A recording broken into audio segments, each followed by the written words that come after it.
नमस्कार दोस्तों, आज की इस वीडियो में मैं डिस्कस करूंगा GST demand under section 73 and 74। दोस्तों, हमें 73 या 74 में नोटिस कब आता है और दोनों सेक्शन में अंतर क्या है, किस तरीके से पेनाल्टी लगेगी, कब पेनाल्टी नहीं लगेगी, पूरा मैटर हम प्रैक्टिकल एग्जांपल के साथ एक एक पॉइंट डिस्कस करने वाले हैं। तो आइए स्टार्टिंग से हम समझते हैं कि हमें शो कोज नोटिस सेक्शन 73 या 74 में कब आता है, सेक्शन 73 या 74 का जन्म कब होता है, कहां से स्टार्ट होता है। दोस्तों, हम क्या करते हैं, हम जीएसटी रिटर्न फाइल करते हैं पूरे साल, जीएसटी R1 फाइल करते हैं, जीएसटी R3 भी फाइल करते हैं, annual return GST R9 file करते हैं। अब डिपार्टमेंट हमारे रिटर्न की स्क्रूटनी करता है और अगर डिपार्टमेंट को लगता है कि हमने कुछ गड़बड़ किया है, और ये भी ध्यान रखना 73 या 74 में नोटिस आने के लिए 4 केस हैं।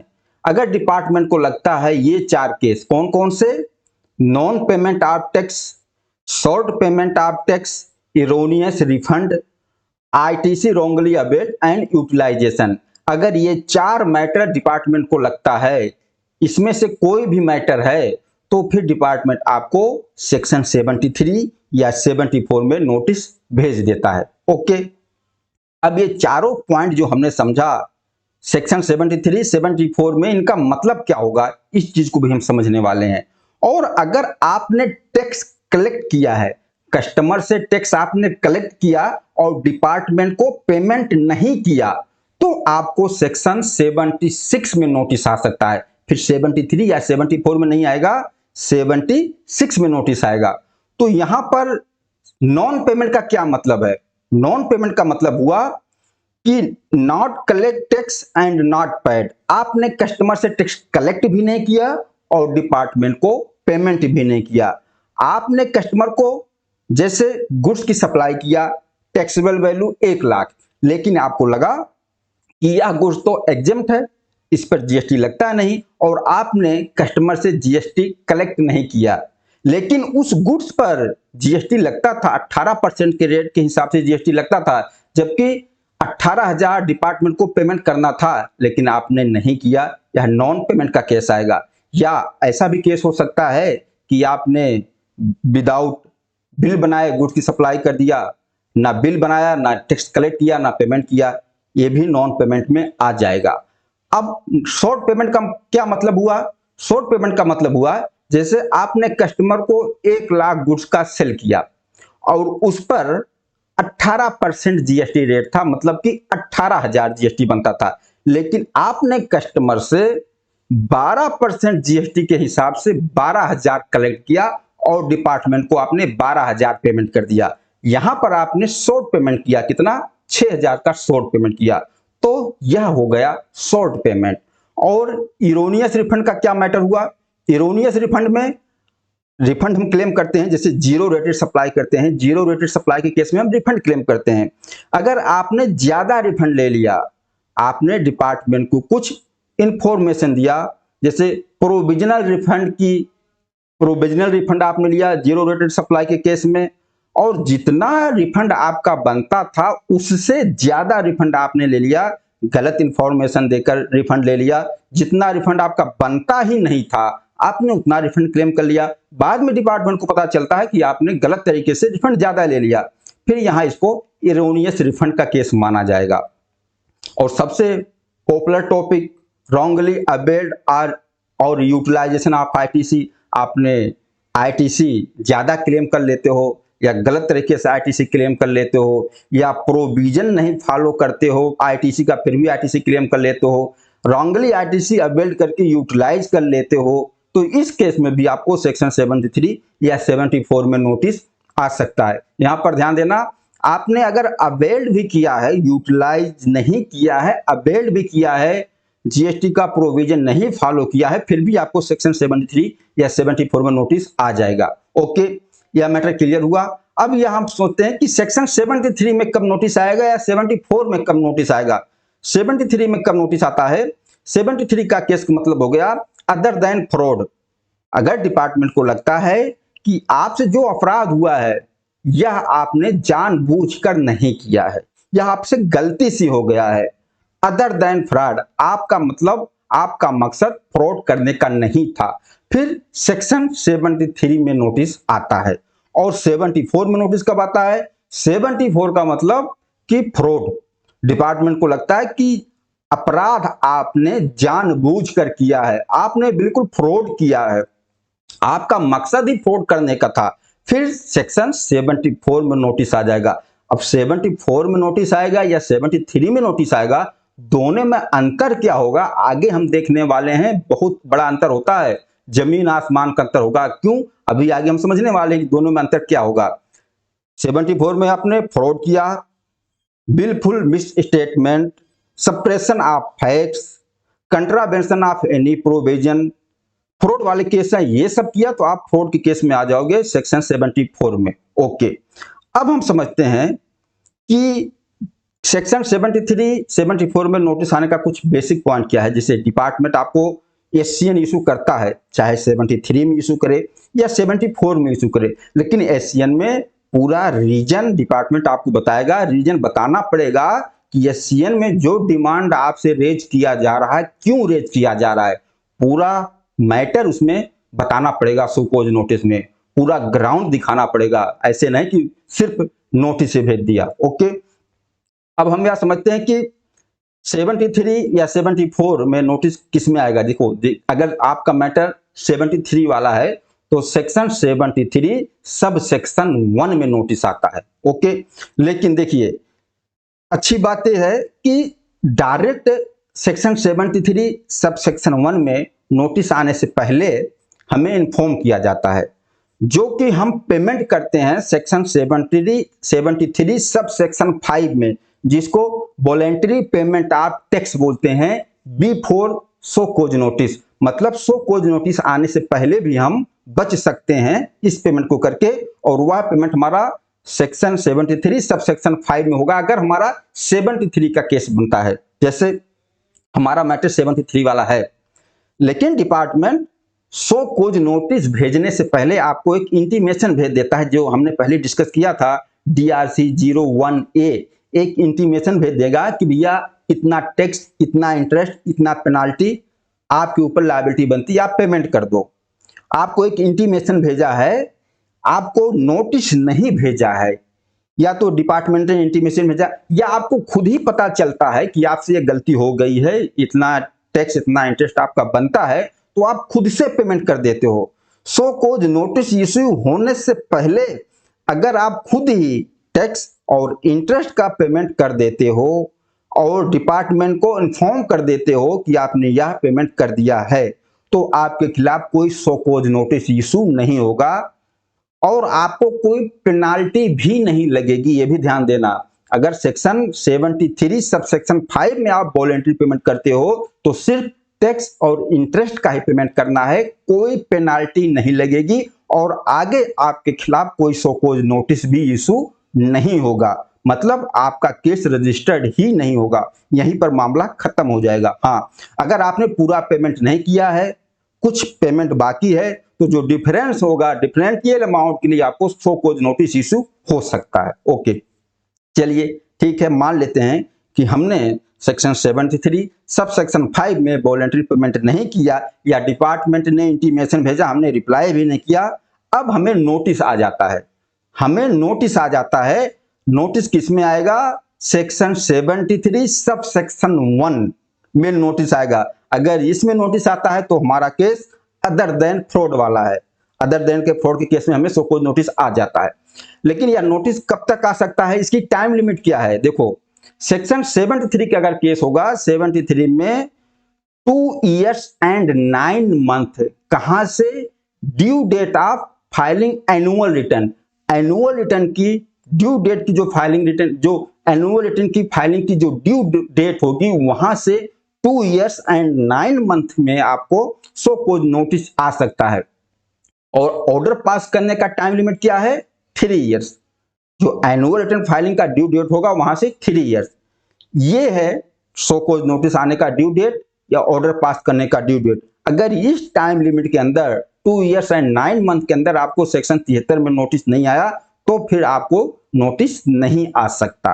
ओके, चलिए हमें नोटिस आ गया, सेक्शन 73 सब सेक्शन में नोटिस आ भी गया, मान लेते हैं नोटिस आ गया, अगर सो कोज नोटिस इश्यू होने के बाद, नोटिस इश्यू हो गया, नोटिस इश्यू होने के डेट से 30 दिन के अंदर अगर हम टैक्स और इंटरेस्ट का पेमेंट कर देते हैं, हमें सेक्शन 73 सब सेक्शन 1 में नोटिस आ गया और नोटिस आने के डेट से 30 दिन के अंदर हम टैक्स और इंटरेस्ट का पेमेंट कर देते हैं, फिर हमें पेनाल्टी नहीं लगेगी। भले सो कोई नोटिस में लिखा हुआ है कि इतना टैक्स, इतना इंटरेस्ट, इतना पेनाल्टी, लेकिन हम नोटिस इश्यू के डेट से 30 दिन के अंदर पेमेंट कर दे रहे हैं, सिर्फ टैक्स का और इंटरेस्ट का पेमेंट करेंगे, पेनाल्टी नहीं लगेगी और हमारा मैटर यहीं पर समाप्त हो जाएगा। ओके, अब मान लीजिए हमें नोटिस आया और हमने 30 दिन के अंदर टैक्स इंटरेस्ट का पेमेंट भी नहीं किया, हम उसके खिलाफ जाते हैं, हम रिप्लाई देते हैं, हम एक्सेप्ट नहीं करते हैं, हम डिपार्टमेंट को बोलते हैं कि हमारे ऊपर लायबिलिटी बनेगी नहीं, हम अपने फाइट करते हैं डिपार्टमेंट से, फिर क्या होगा, सो कोज नोटिस इशू उनका 30 दिन निकल जाता है और आपके खिलाफ ऑर्डर भी पास हो जाता है।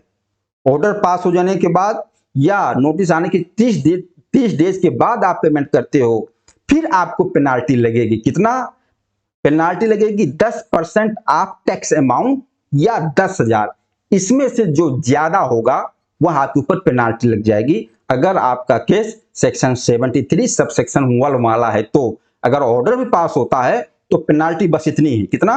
10% ऑफ टैक्स अमाउंट और या 10,000, इसमें से जो ज्यादा होगा यही पेनाल्टी है। सेक्शन 73 सब सेक्शन 1 में अगर आपको नोटिस है बस इतनी ही पेनाल्टी है, 10% ऑफ टैक्स अमाउंट। ओके, अब आगे आ जाते हैं हम 74 में। 74 में सेम यही कहानी, आपका मैटर 74 का बन रहा था, आपको डिपार्टमेंट ने इंटीमेशन भेज दिया कि इतना टैक्स, इतना इंटरेस्ट, इतना पेनाल्टी आपके ऊपर बनता है। ओके, या आपको पता चल गया आपने फ्रॉड किया है लेकिन आपको नोटिस नहीं आया है, आप खुद से पेमेंट करना चाह रहे हो या इंटीमेशन के बाद पेमेंट करना चाह रहे हो, तो पेमेंट आपका किस में होगा? सेक्शन 74 सब सेक्शन 5, इसमें वॉलंटरी पेमेंट ऑफ टैक्स होगा बिफोर सो कोज नोटिस। आपके खिलाफ सो कोज नोटिस इशू नहीं हुआ है, अगर इस आपका केस 74 वाला है और सेक्शन 74 सब सेक्शन 5 में आप वॉलंटरी पेमेंट करते हो तो आपको टैक्स एंड इंटरेस्ट का पेमेंट करना होगा, प्लस पेनाल्टी का भी पेमेंट करना होगा। कितना पेनाल्टी? 15% ऑफ टैक्स अमाउंट, जो भी टैक्स अमाउंट होगा उसका 15% आपको पेनाल्टी पेमेंट करना पड़ेगा। देखिए यहां सेक्शन 74 का मैटर, आपके खिलाफ सो कोज नोटिस इशू नहीं हुआ है, आप वॉलंटरी पेमेंट कर रहे हो सेक्शन 74 सब सेक्शन 5 में, तो टैक्स इंटरेस्ट के साथ आपको पेनाल्टी भी देना पड़ेगा 15% ऑफ टैक्स अमाउंट। अगर आप इतना पेमेंट कर देते हो फिर आगे आपके खिलाफ कोई कार्रवाई नहीं होगी, आपके खिलाफ कोई सो कोज नोटिस इशू नहीं होगा। ओके, अब मान लीजिए हमने सेक्शन 74 सब सेक्शन 5 में वॉलंटरी पेमेंट नहीं किया, इंटीमेशन आने के बाद भी कुछ नहीं किया और हमें नोटिस इशू होता है, फिर किस में नोटिस होगा? सेक्शन 74 सब सेक्शन 1 में नोटिस इशू होगा और यह हमारा केस हो जाएगा फ्रॉड का, कि मतलब हमने फ्रॉड किया है, फ्रॉड का केस हमारा लग जाएगा। और इसकी टाइम लिमिट क्या होगी? इसकी टाइम लिमिट होती है सो कोज नोटिस इशू करने का 4 years and 6 months from due date of filing annual return. Annual return filing से 4 years and 6 months, और इसकी जो टाइम लिमिट होती है ऑर्डर पास करने का विदिन 5 years, 5 years। कहां से? वही एनुअल रिटर्न फाइलिंग की जो ड्यू डेट होगी वहां से 5 years ऑर्डर पास करने का, सेक्शन 74 के केस में। ओके, अब अगर आपको सो कोज नोटिस इशू हो गया और सो कोज नोटिस इशू होने के 30 दिन के अंदर आप टैक्स और इंटरेस्ट का पेमेंट कर देते हो तो आपको पेनाल्टी लगेगी 25% ऑफ टैक्स अमाउंट। यहां ध्यान देना, सेक्शन 74 का मैटर चल रहा है, आपको नोटिस इशू नहीं हुआ, वॉलंटरी पेमेंट कर रहे हो, फिर भी आपको पेनाल्टी लग जाएगी टैक्स और इंटरेस्ट के साथ। 15% ऑफ टैक्स अमाउंट पे पेनाल्टी लगेगी 74(5) में बिफोर सो कोज नोटिस। अगर सो कोज नोटिस इशू हो गया 74 सबसेक्शन 1 में तो आप सो कोज नोटिस इशू के 30 दिन के अंदर अगर टैक्स इंटरेस्ट का पेमेंट करते हो तब भी पेनाल्टी लगेगी। कितना?